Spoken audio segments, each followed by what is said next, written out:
Hey there, church. Pastor Matt here. It is October 16th, and I just want to film a short video updating you on 3 different things that are happening with worship here at CFC, starting this Sunday, October 18th.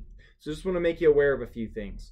First off, we've told you that our desire is that as we meet every single week to continue to improve upon the live stream for those of you at home. And this Sunday we're going to try something a little different that I think will be of benefit to you guys watching from home.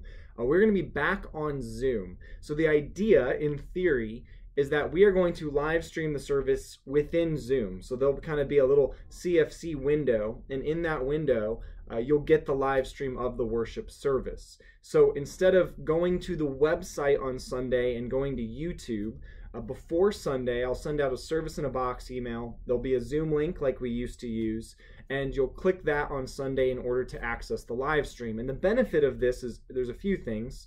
First off, you'll get to worship and you'll get to see other people worshiping, just like we used to have on Zoom. So it's a little bit more of a communal experience for worship itself. But Steve Ray has also generously said that he would be willing to kind of open and close the Zoom meeting with a time of fellowship.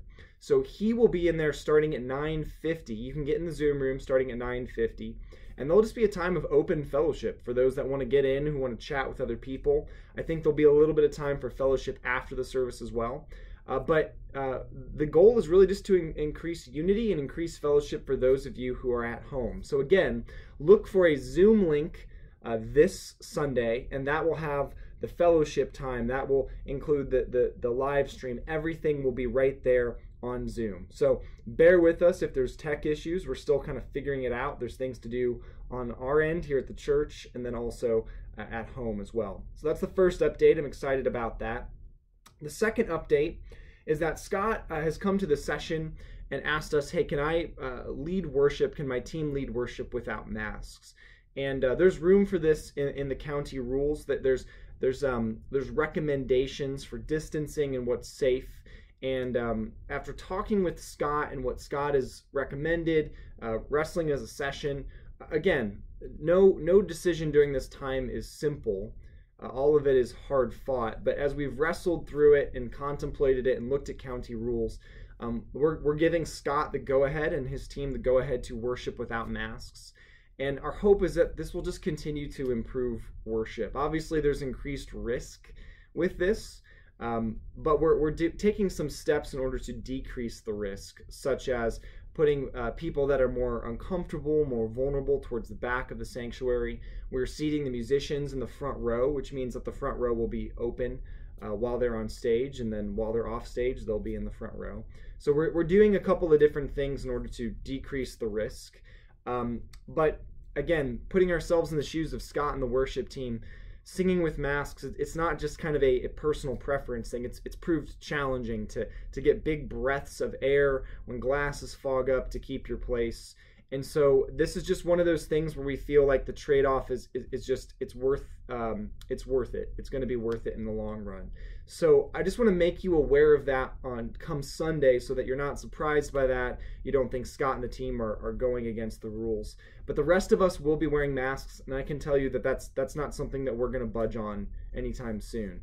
So just making you aware of that. If you have further questions on that and you want to talk about that, kind of understand the decision a little bit further, feel free to reach out to me or a member of session, and we'd be happy to chat with you about that. The third and final thing that I want to say is not a change per se, but just a reminder. I want to first say that those of you that have been volunteering for Sunday service, thank you so much. We've had lots of repeat volunteers, people ushering every single week, cleaning every single week, greeting every single week, and just thank you so much. But I want to stress yet again, we are in a time where we almost need to view our church service like a church plant. And at a church plant, everybody is pitching in because we need everybody to make it run. And some weeks we've got great volunteer turnout. Some weeks we don't have enough volunteer turnout. And I just want to strongly encourage you. I don't want to guilt you. I don't want to shame you. But I just want to say it's a privilege to be a part of the service, to participate in serving other people, to participate in making this thing go.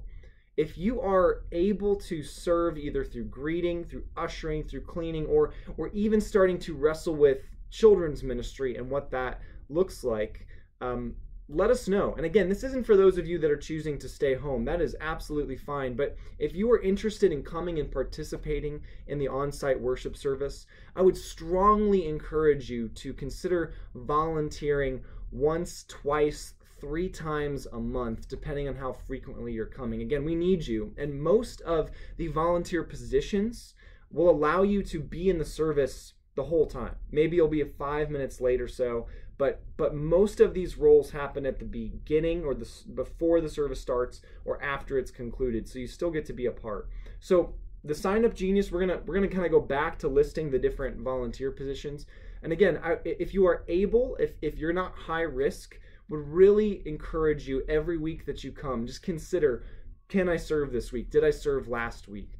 Because we need all the volunteer support we can get. So 3 brief updates on worship for this Sunday and going forward. If you have questions on any of that, I'm here to field your questions, and I'll do so as quickly as I can. So, church, love you. Thank you for continuing to pray for us and be gracious as we wrestle through this difficult time, and I'll do my best to keep you posted on any future changes. Love you, and see you guys soon.